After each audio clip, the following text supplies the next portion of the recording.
අපි කතා කරන මාතෘකාව ඒ තැනන් වහන්සේ ගැන ඔබට හොඳ අවබෝධයක් දැනුමක් අද ලබා ගන්නට පුළුවන්. හලෙලූයා. ඉතින් පළවෙනිම මම ඔබට කියන්න ඕනේ අපි අද මේ පොළවේ අපි අද ජීවත් වෙන මේ පොළවේ අපිට ගමන් මාර්ගයේ අපි ගෙනියන්නේ අප සමග අප තුල ජීවත් වෙන්නේ අද ඇවිල්ලා ශුද්ධාත්මයන් වහන්සේ. ශුද්ධාත්මයන් වහන්සේ. ඉතින් ඒක අපි පළවෙනි විදියට අපි අවබෝධයකට ගන්න ඕන පළවෙනි දේ තමයි අද ශුද්ධාත්මයන් වහන්සේ තමයි මේ පොළවේ අප සමග අප තුල අද ජීවත් වෙන්නේ. ඉතින් අපි දන්නවා මම හිතන්නේ මේ කතාවම එක සැරේකුත් කියලා තිබ්බා මම මුලින්ම යේසුස් ක්‍රිස්තුස් වහන්සේව පිළිගන්න ඉස්සෙල්ලා ගැලවුම් කාර්යය හැටියට මගේ පෞද්ගලික ගැලවුම් කාර්යය හැටියට මම උපතින්ම ක්‍රිස්තියානි කෙනෙක්. මම බයිබලයේ කියවනකොට මම එහෙම බයිබලයේ හැමදාම කියවන්නේ නැහැ. අර වහිනකොට කියවනවා වගේ ඉඳලා හිටලා තමයි බයිබලයේ කියවන්නේ. මේ යේසුස් වහන්සේව පිළිගන්න ඉස්සෙල්ලා. ඉතින් මම කියවනකොට මම දැකපු එක දෙයක් තමයි මේ එක ස්ථානයක කියනවා යේසුස් වහන්සේ, තව ස්ථානයක කියනවා උන්වහන්සේ, තව ස්ථානයක කියනවා දෙවියන් වහන්සේ, තව ස්ථානයක කියනවා ශුද්ධාත්මයන් වහන්සේ. එක එක විදියට විවිධාකාරව දෙවියන්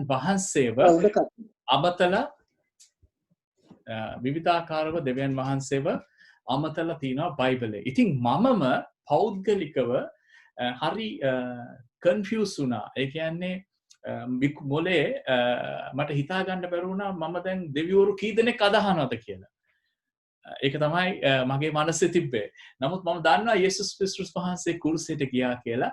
නමුත් ස්ටැනින් තැන එක එක විවිධයට අමතනකොට මට පොඩ්ඩක් කන්ෆියුස් වුණා. මම මොකද්ද දැන් මම යාඥා කරනකොට මම කාටද යාඥා කරන්න ඕනේ? දෙවියන් වහන්සේටද යාඥා කරන්න ඕනේ? උන්වහන්සේට යාඥා කරන්න ඕනේ? යේසුස් වහන්සේට යාඥා කරන්න ඕනේ? ශුද්ධාත්මයන් වහන්සේට යාඥා කරන්න ඕනේ? ඉතින් මේක මට තිබ්බ ප්‍රශ්නයක්. මම දන්නේ මේ ප්‍රශ්නේ සමහරලාට ඔබට අද ඔබගේ ජීවිතේ තාම තියෙනවද? නමුත් ඔබ නැවත අලුතෙන් ඉපදුන ක්‍රිස්තියානි දරුවෙක් නම් සමහර වෙලාවට ඔබට පැහැදිලි අවබෝධයක් නැත්නම් අද දවසේ දෙවියන් වහන්සේගේ වචනය තුලින් උන්වහන්සේ කතා කරලා මේ කන්ෆියුෂන් එක ඔබගෙන් අයින් කරන්න යනවා සම්පූර්ණයෙන්. හලෙලූයා. ඉතින් මම මේ දේ ප්‍රකාශ කරන්න ඉස්සෙල්ලා අද උන්වහන්සේ මට මාතෘකාවක් දුන්නා. God works in you. දෙවියන් වහන්සේ ඔබ තුල සිටමින් ක්‍රියා කරනවා. දෙවියන් වහන්සේ ඔබ තුල සිටමින් ක්‍රියා කරනවා. ඒක තමයි අද මට දීපු උන්වහන්සේ දීපු මාතෘකාව ඔබට කතා කරන්න කියලා. සමහර වෙලාවට මේ දේශනාව සමහර වෙලාවට ටීචිං ඉගැන්වීමක් වෙන්න පුළුවන්. නමුත් මේ ඉගැන්වීම තුළින් උන්වහන්සේ අද බලාපොරොත්තු වන දේ ඔබගේ ජීවිතේ උන්වහන්සේ කරන්න යනවා. හලෙලූයා. ඒ නිසා ඔබ විවෘතව උන්වහන්සේට අහුම්කම් දෙමින් ඔබගේ සිත උන්වහන්සේ වෙත යොමු කරන්න උන්වහන්සේ ඔබට ආශිර්වාද කරන්න යනවා. හලෙලූයා. ඉතින් හැම දෙයක්ම සඳහන් වෙලා තියෙන්නේ බයිබලයේ. ඉතින් අපි බයිබලයට අපි යන්න යනවා යොහන් තුමාගේ සුභාරංචියේ 14 වෙනි පරිච්ඡේදයේ 10 වෙනි පදයට අපි බලන්න යනවා. සුදු යොහන් 14 වෙනි පරිච්ඡේදයේ 10 වෙනි පදේ අපි ඉස්සෙල්ලා අපි කියවන්න යනවා. ඉතින් මම පෙරලා ගත්තා. ඉතින් මම කියවන්න යනවා ඉස්සෙල්ලා. එතන කියනවා දැන් මේ දේ කතා කරන්නේ ජේසුස් ක්‍රිස්තුස් වහන්සේ. යේසුස් ක්‍රිස්තුස් වහන්සේ. අපි ඔක්කොමලා දන්නවා මේ යේසුස් ක්‍රිස්තුස් වහන්සේ තමයි කුරුසයට ගියේ.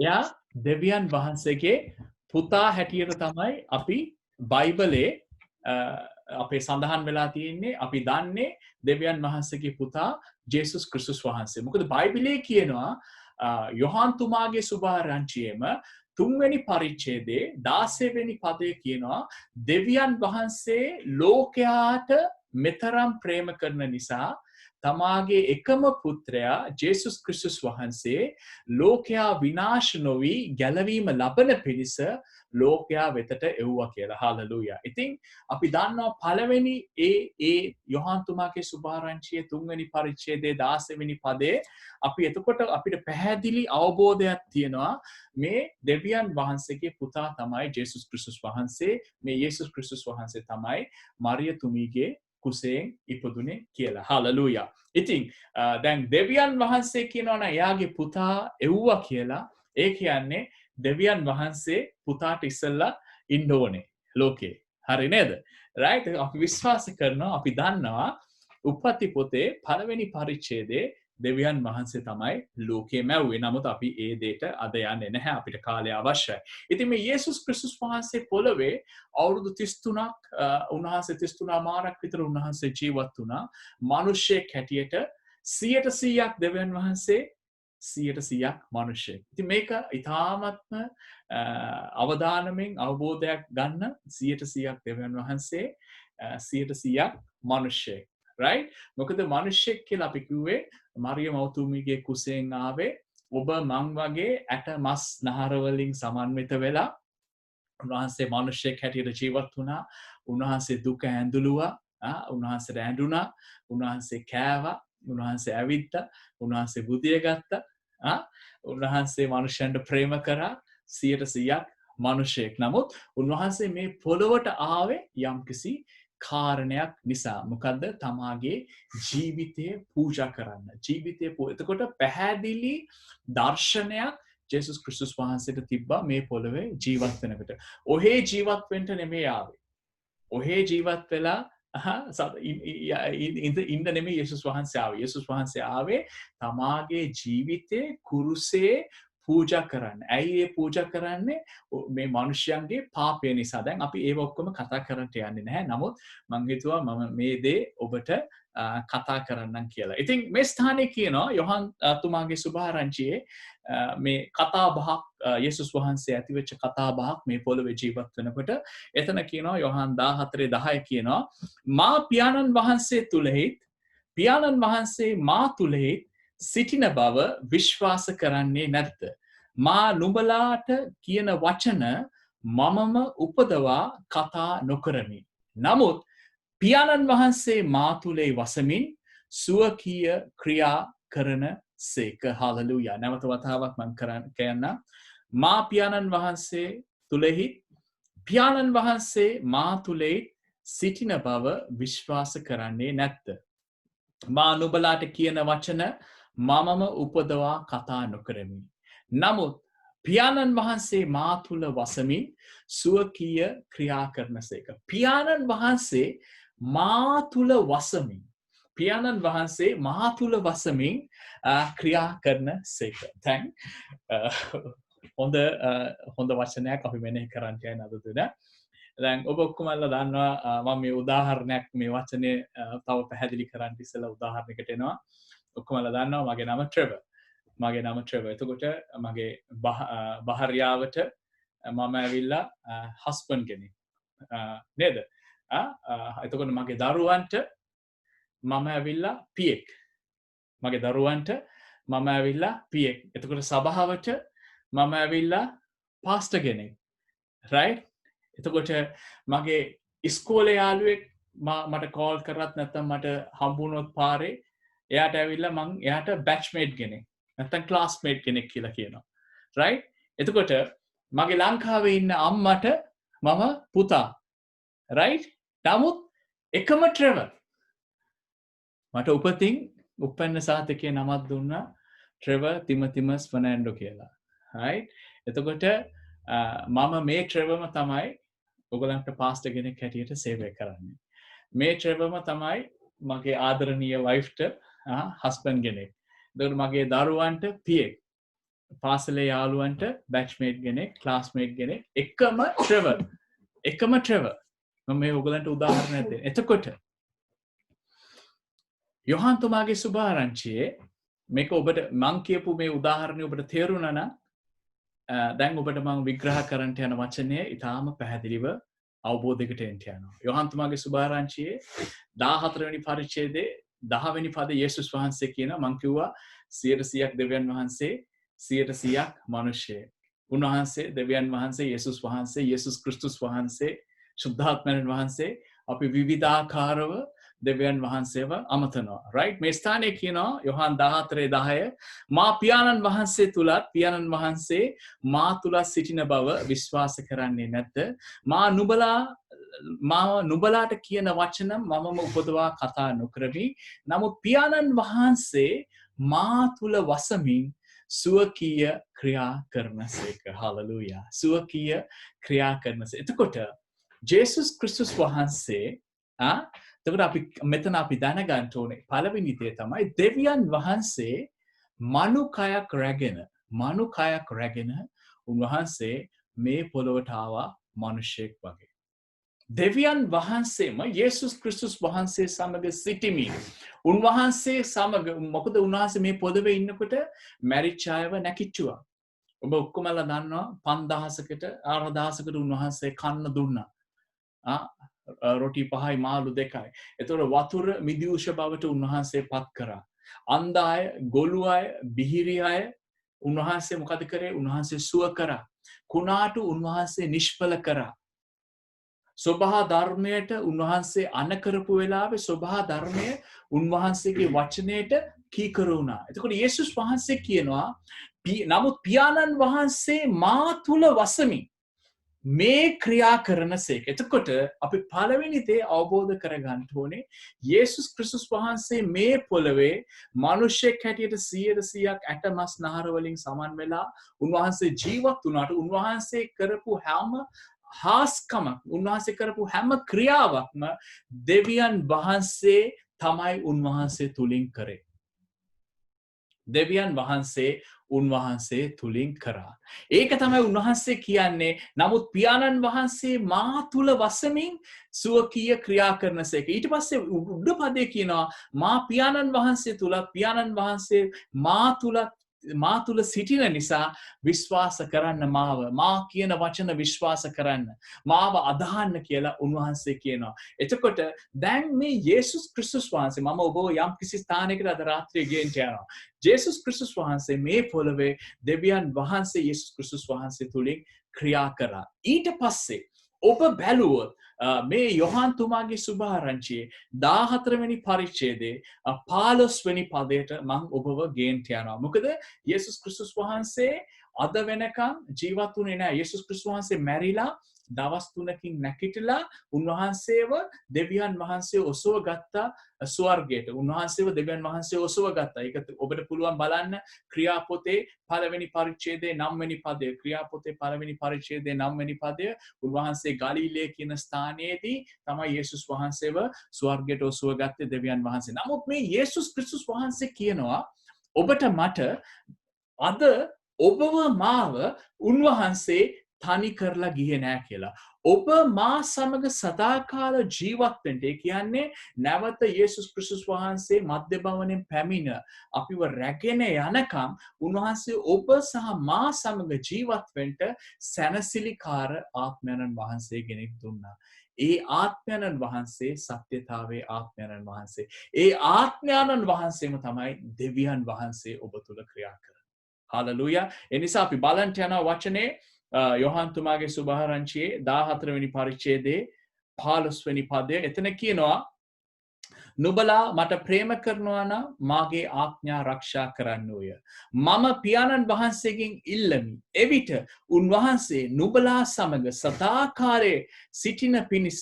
සදාකාලයෙන් සිටින පිණිස වෙන සැනසිලිකාරයෙක් නුඹලාට දෙනසේක. ඒ සැනසිලිකාරයන්න් සත්‍යතාවේ ආත්මයන්න් වහන්සේ. උන්වහන්සේව පිළිගන්නට ලෝකයාට බැරිය. මක්නිසාද ලෝකයා උන්වහන්සේව දකින්නේවත් හඳුනන්නේවත් නැත. නුඹලා උන්වහන්සේව හඳුනන්නෝය. උන්වහන්සේව හඳුනන්නේ මක්නිසාද උන්වහන්සේ නුඹලා සමග නැවතී සිටිනසේක. හalleluya. ලෝකයා මාව හඳුනන්නට යන්නේ නැහැ. මාව දන්නේ නැහැ. නමුත් ඔබ මාව දන්නවා. ඔබ සමග මම සදාකාල රැඳිලා ජීවත් වෙන්න යනවා. හalleluya. දැන් අපි අද අවබෝධ කරගන්න ඕනේ අපේ කිතුණු ජීවිතේ අපි යේසුස් ක්‍රිස්තුස් වහන්සේ මගේ ගැලවුම්කාරය හැටියට මම පිළිගත්තා නම් ඔබ මම පළවෙනි දේ විශ්වාස කරන්න ඕනේ මේ ක්‍රිස්තුස් වහන්සේ සමග හිටපු මේ දෙවියන් වහන්සේම අද ඔබ සමග ඔබ තුල ජීවත් වෙනවා. උන්වහන්සේව අපි අද හඳුනන්නේ වචන අපි උන්වහන්සේට යම් කිසි නමක් දෙනවා නම් උන්වහන්සේට අපි දෙන්නේ ශුද්ධාත්මයන් වහන්සේ. එමත් නැත්නම් අපි කියනවා ආත්මයන් වහන්සේ. එමත් නැත්නම් අපි ඉංග්‍රීසියෙන් කියනවා the Holy Spirit. Holy Spirit. එදා මිනිස්සෙක් හැටියට දෙවියන් වහන්සේ මිනිස්සෙක් හැටියට එදා හිටපු මිනිසයන්ට මනුස්ස වෙසක් කරගෙන පෙනුණා. අද දෙවියන් වහන්සේ ආත්මයක් හැටියට ඔබගේ මගේ ජීවිතවල ඇතුළාන්තයට ඇවිල්ලා ඔබ මා සමග ජීවත් වෙනවා. මේක තමයි කිතුණුවෙක් පළවෙනියට අවබෝධ කරගන්න ඕනේ. දෙවියන් වහන්සේ අද ඉන්නේ අහස උඩවත් පොළව යටවත් පල්ලියේවත් ගහක් යටවත් ගලක් උඩවත් උඩ ඒවල නෙමෙයි අද ඉන්නේ. අද ඉන්නේ දෙවියන් වහන්සේ ඔබ මා සමග. අපි දන්නවා දෙවියන් වහන්සේ කියන්නේ ආත්මයක්. ඔබ බැලුවොත් යොහන් තුමාගේ සුභාරංචිය 4 වෙනි පරිච්ඡේදය 24 දෙවියන් වහන්සේ කියන්නේ ආත්මයක්. ආත්මයක් අපිට අල්ලලා ස්පර්ශ කරලා බලන්න බෑ. නමුත් අපි අවබෝධ කරගන්න ඕනේ අද මේ දේව ආත්මය, මේ බලයේ ආත්මය අද ඔබ මා සමග ජීවත් වෙනවා. මොකද බයිබලයේ පැහැදිලිව කියනවා රෝම පොතේ 8 වෙනි පරිච්ඡේදයේ 14 කියනවා මේ ආත්මයන්න් වහන්සේ විසින් ගෙන යනු ලබන යම් පමණ දෙනෙක් ඇද්ද එපමණ දෙනා දෙවියන් වහන්සේගේ දරුවෝ කියලා. එතකොට අද ජේසුස් ක්‍රිස්තුස් වහන්සේ ඔව් කුරුසියට ගියා, නැවත නැගිට්ටා, උන්වහන්සේ දවස් 40ක් මිනිසයන්ට පෙනුණා, උන්වහන්සේව දෙවියන් වහන්සේ ආයිත් නැවත ගත්තා. නමුත් අද පෙන්ටිකොස්ත දවසේ කියන්නේ ක්‍රියාපොතේ 2 වෙනි පරිච්ඡේදයේ ඔබ කිව්වොත් පෙන්තකොස්ත දවසේ මේ ශුද්ධාත්මයන් වහන්සේ එහෙම නැත්නම් මෙතන කතා කරන මේ සැනසිලිකාරයන් වහන්සේ මේ සත්‍යතාවේ ආත්මයන් වහන්සේ මනුෂ්‍යයන් සමග වෙසෙන්ට මනුෂ්‍යයන් තුල රැඳිලා ඉන්න නැවත උන්වහන්සේ පැමිණ අපිව රැගෙන යනකම් රැඳිලා ඉන්නට උන්වහන්සේ අප සමග අප තුල ජීවත් වෙන්න ආවා. දැන් මේ දෙවියන් වහන්සේගේ ආත්මය ආවේ මේ ලිකන් ඇවිල්ලා වාසය කරන්නද අප එක්කද? නැහැ. උන්වහන්සේගේ ආත්මය අප සමග අප තුළට ආවේ අපේ අවශ්‍යතාවයන් උන්වහන්සේ සපුරන්නට. මගේ දෙවියන් වහන්සේ එක්කල සම්බන්ධතාවය ඇති කරන්න. අද ඔබ කතා කරනකොට මේ ශුද්ධාත්මයන් වහන්සේ ඔබ සමග ඔබ තුල ජීවත් වෙන නිසා දෙවියන් වහන්සේගේ ආත්මය එක්කල කනෙක්ටඩ් නිසා අද ඔබ කතා කරන හැම දෙයක්ම උන්වහන්සේට ඇහෙනවා. ඔබ යාඥා කරන හැම වචනයක්ම උන්වහන්සේට ඇහෙනවා. උන්වහන්සේගේ ඇස් පේන්නේ නැහැ නෙමෙයි. උන්වහන්සේගේ කම් බීරි වෙලා නෙමෙයි නෑ. උන්වහන්සේට ඇහෙනවා. උන්වහන්සේට දන්නවා ඔබ මේ මගේ පුතා මේ මගේ දුව කතා කරන්න කියලා. ඒ නිසා අද පළවෙනි දේ අද කිතුණුවේගේ අපි වැදගත්ම දේ තමයි ඔබ මම අවබෝධයකට එන්න ඕනේ අද දෙවියන් වහන්සේ ඉන්නේ ඔබ මා සමග විතරයි කියලා. ඔබ සමග මා තුල ඉන්නේ සදාකාල ජීවත් වෙන්න කියලා අපිට පහදිලි අවබෝධයක් තියෙන්න ඕනේ. අද ඉන්නේ තේවත්තේ පල්ලියේවත් මුන්නේසරන් දේවාලයේවත් කොච්චි කඩේවත් නෙමෙයි දෙවියන් වහන්සේ ඉන්නේ. දෙවියන් වහන්සේ ඔබ ඇමරිකාවට ගියත් ඉංගලන්තයට ගියත් නිව්සීලන්ත වලට ගියත් උන්වහන්සේ ඔබ එක්කල ඔබ සමග යන්නේ. උන්වහන්සේ තවත් ගස් කොළන් වල වාසය කරන්නේ නැහැ. උන්වහන්සේ අතින් සාදපු මාලිගාවල වාසය කරන්නේ නැහැ. ඒ පරණ කිව්සුනේ. ඒ පරණ කිව්ව. නමුත් ඔබ මම අවබෝධයක් ගන්න ඕනේ අද දෙවියන් වහන්සේ අප සමග අප තුල ජීවත් වෙන්න කියලා. ඒ නිසා ඔබ කිතුණුවෙක් හැටියට පැහැදිලි අවබෝධයකට එන්න ඕනේ. අද උන්වහන්සේ මා සමග මා තුල ජීවත් වෙන නිසා උන්වහන්සේ කවදාවත් ඔබව මාව තනි කරන්න යන්නේ නැහැ.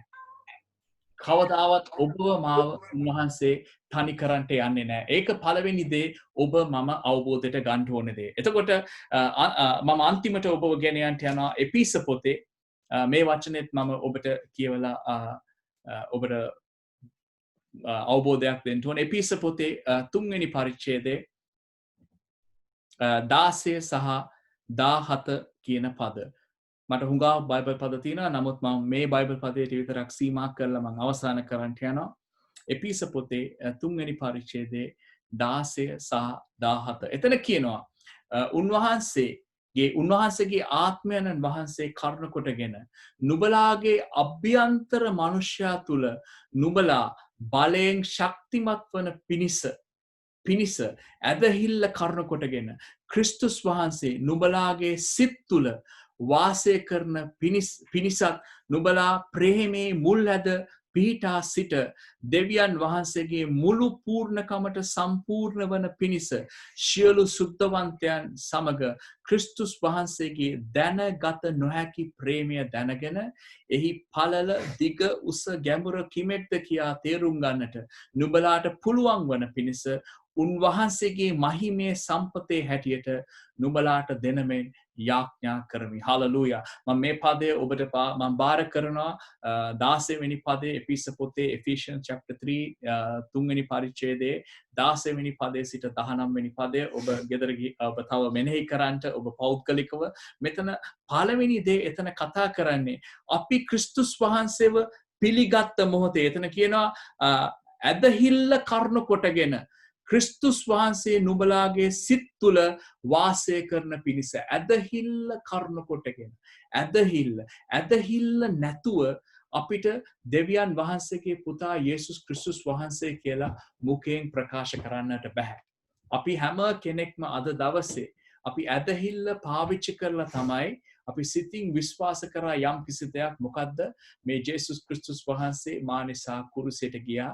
මේ යේසුස් ක්‍රිස්තුස් වහන්සේ මැරිලා දවස් 3 දෙවියන් වහන්සේ විසින් මලවුන්ගෙන් නැගිටු බව අපි මොකද්ද සිතින් විශ්වාස කරලා මුඛයෙන් ප්‍රකාශ කරනවා. අපි මොකද්ද මේකෙන් අදහස් කරේ? අපි මොකද්ද මේකෙන් පෙන්වුවේ? අපි ගැලවීමට ආවා. අපි ඇලවීමක් වෙලා තිබ්බේ ලෝකයට. නමුත් අපි ගැලවුණා ලෝකයෙන් ගැලවුණා දෙවියන් වහන්සේගේ දරුකමට ආවා. කොහොමද? අපේ ඇදහිල්ල අපේ ෆේත් එක පාවිච්චි කරලා. අපේ ෆේත් එක. එතකොට අපි ඇදහිල්ල පාවිච්චි කරලා ක්‍රිස්තුස් වහන්සේ දෙවියන් වහන්සේගේ පුතා කියලා අපි ප්‍රකාශ කරපු නිසා ඊට පස්සේ පදේ කියන ක්‍රිස්තුස් වහන්සේ නුඹලාගේ සිත් තුළ වාසය කිරීමට ආවා කියලා. හාලෙලූයා. හාලෙලූයා. ඉතින් අද දවසේ මම මෙතනින් ඇත්තටම ඔබට මම නවත්තන්න කැමති කාලය මදි නිසා පළවෙනි දේ අවබෝධ කරගන්න දෙවියන් වහන්සේ ලෝකයේ මැව්වේ දෙවියන් වහන්සේ. බයිබලයේ කියනවා යොහන් තුමාගේ සුභාරංචියේ 3 වෙනි පරිච්ඡේදයේ 16 වෙනි පදයේ අපි ඔක්කොමට කටපාඩම් වචනයක්. දෙවියන් වහන්සේ ලෝකයාට ප්‍රේම කරන නිසා මේ වෙලාවේ කිව්වේ නැහැ අශේන්ට විතරයි දෙවියන් වහන්සේ ප්‍රේම කරන්න කියලා. ලෝකයා කිව්වම කුමන ආගමක් කුමන ජාතියක් හෝ වේවා කුමන පසුබිමක් හෝ හැම මිනිසෙක්ටම දෙවියන් වහන්සේ කොන්දේසි විරහිතව ප්‍රේම කරා. ප්‍රේම කරපු නිසා තමයි ජේසුස් ක්‍රිස්තුස් වහන්සේම මේ පොළවට දෙවියන් වහන්සේ එව්වේ මනුෂ්‍ය වෙසක් අරගෙන. දෙවියන් වහන්සේම මනුෂ්‍ය වෙසක් අරගෙන මේ පොළවට ආවා. අපි බැලුවා යොහන් 14 10 වෙනි පදය කිව්වා මම පියාණන් වහන්සේ තුලත් පියාණන් වහන්සේ මා තුලත් සිටින නිසා මම කතා කරන වචනය විශ්වාස කරන්නේ. මම කරපු හැම හාස්කමක්ම මම තනියෙන් කරේ නෑ. දෙවියන් වහන්සේ මාත් එක්කලා කරා. ඒ කියන්නේ දෙවියන් වහන්සේගේ ආත්මය. දෙවියන් වහන්සේ කියන්නේ ආත්මයක්. දෙවියන් වහන්සේගේ ආත්මය යේසුස් ක්‍රිස්තුස් වහන්සේ ගාව තිබ්බා.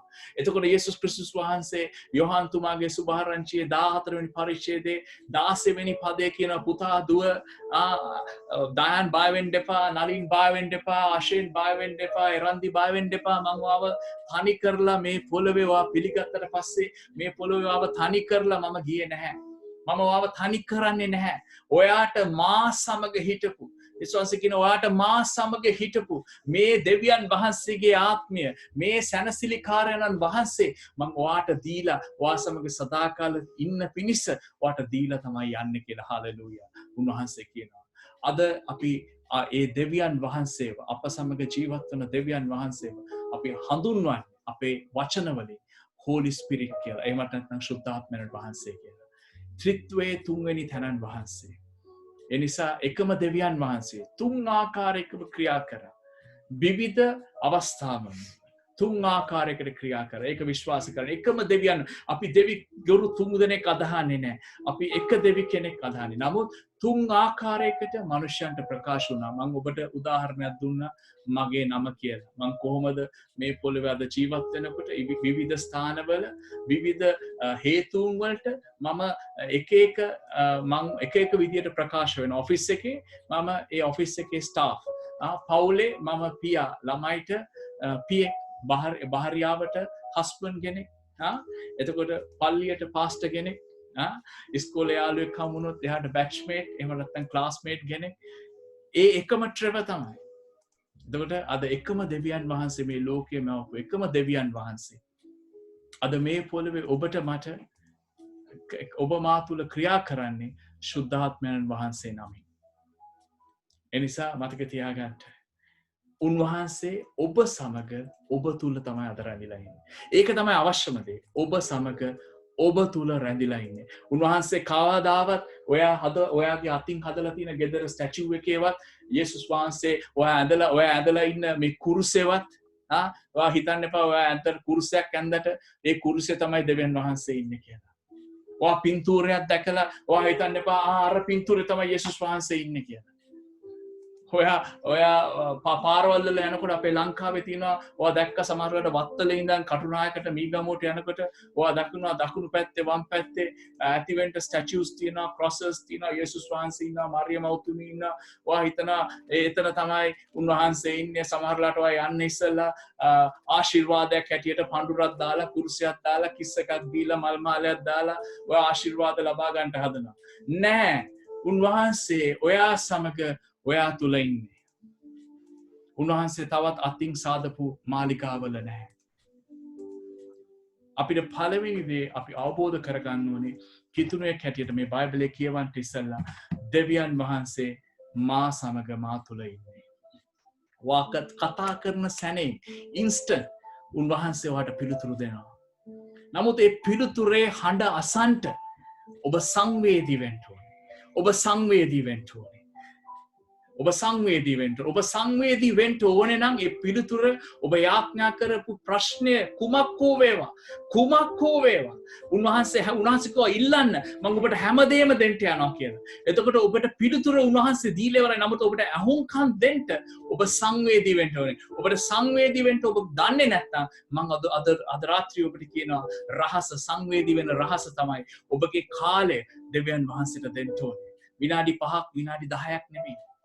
බයිබලයේ එක පරිච්ඡේදයක එක පදයක් නෙමෙයි නෑ යාඥාවේ උන්වහන්සේට ඔබේ ප්‍රශංසාව උන්වහන්සේගේ බයිබලයේ වචනය කියවීම ඒ වගේම මොකද මේ වචන ලියලා තියෙන වචනේ මෙඩිටේට් කරනකොට තමයි ඔබගේ මනස පසුබිම සැකසෙන්ට යනවා උන්වහන්සේගේ හඬ ඇසෙන්ට.